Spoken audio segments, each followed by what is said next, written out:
Hey guys, wanted to go over our answers for reading practice test 1, the sample, and section A. So let's give the sample a quick look. Many people like to glide along the sidewalk on roller skates. They owe a vote of thanks to Joseph Merlin of Belgium. He invented a kind of roller skate back in 1760. His skates provided a pretty bumpy ride, however. All right, so let's look at number 1. What is the best title for this story? Now, they're going to try to trick you, so all of these are going to make sense. You have to pick the best one. So let's see. Inventors. It is about an inventor. Famous inventions. It is about a famous invention, right? Belgium. He's from Belgium, but would that be the best title? Just telling us where he's from? So I'm definitely going to cross that one out. It could be about those early roller skates. Now, it does. The whole thing is about this guy creating the roller skate, right? So that could be one of the answers. So let's look back. Inventors. It only talks about one inventor. So this whole title for this wouldn't be about inventors because we only talked about one. So I don't think it can be that one. And famous inventions, that's more than one invention. We're only talking about the roller skate, so I don't think it'll be that. So your answer is the best title for this would be early roller skates. All right. In this story, the word provided means, well, let's go back and look. His skates provided a pretty bumpy ride. So if they provided a bumpy ride, the way I like to do this when they ask me these questions is I take the choices and put them back in the sentence. Pick the one that makes the most sense. So let's look at scraped. His skates scraped a pretty bumpy ride, however. That doesn't make sense to me. His skates invented a pretty bumpy ride, however. That doesn't really sound like it makes sense either. His skates gave a pretty bumpy ride, however. Now that kind of makes sense, but I'm not going to cross it out. I'm going to check the last one first. His skates took a pretty bumpy ride, however. So it's either gave or took, and took doesn't really make sense in that sentence. So the answer is definitely going to be gave. All right, let's look at part A. Boston Post Road is the oldest road in the United States. It is more than 300 years old. Colonists made the road in the 1670s, more than 100 years before the American Revolution. They needed a way to carry mail and messages between two growing cities, Boston and New York. The road followed the old Native American trails.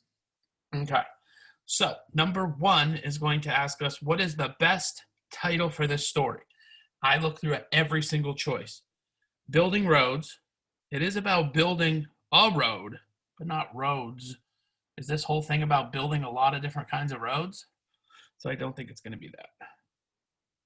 Now, the next one says U.S. mail. Now, they built this Boston Post Road because of the mail, but would that be the title that would talk about what the whole thing was just about the mail? It was mostly about the road, so that doesn't really make sense to me. 2 colonial cities. Now, it does talk about 2 colonial cities, Boston and New York, but it's the whole thing is about the road, not really about the cities, right? So I don't think that's it. So hopefully this last one better make sense because I've already eliminated all of my choices. America's first road. Boston Road is the oldest road in the United States. So if Boston Road is the oldest road in the United States, isn't it got to be America's first road? Got to be. Okay. So that's how I go through and eliminate my choices. Let's look at number 2. You can guess that. So we've got to make a guess, something that's happening. Boston Post Road is still around. Yeah.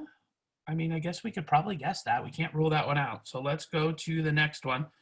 Boston is a small city. Now, if they had to create a road to get the mail to go between these 2 big cities, is Boston a small city? No, that doesn't make sense. Boston Post Road is short.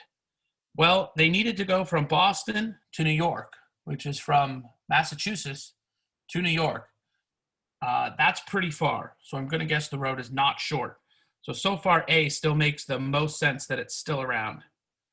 And then you can guess that New York is older than Boston.